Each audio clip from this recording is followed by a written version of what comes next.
Nung una nahihiya din ako mag-wig talaga. Minsan pa nagpakalbo na talaga ako. Alam mo yun, yung talagang kalbo. Yung kalbo talaga, yung zero. Alam mo yun, yung shave. Nagpaganon talaga ako. Tapos, wala, na-discover ko tong wig.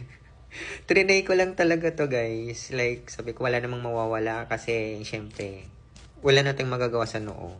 So, trinay ko siya. Tapos, nung sinuot ko, nung una, uncomfortable talaga siya. Ganun. Tapos, hindi ako sanay. Tapos, feeling ko nagmumukha akong matanda, ganun. Pero, madaming nagsabi sa akin na, la, you look younger. Ang bata mo tingnan. Ganun, syempre. Kaya na magpapatunay. Kaya na lang magsabi kung totoo ba. Pero syempre, naniniwala na ako sa kanila ngayon kasi nasanay na rin ako sa wig na to. So, umpisa kasi medyo uncomfortable talaga siya kasi hindi kayo sanay. Tapos sa pagmumukha nyo, akala nyo nagbago talaga, hindi na kayo yun, ganun. Pero pag nasanay na yan,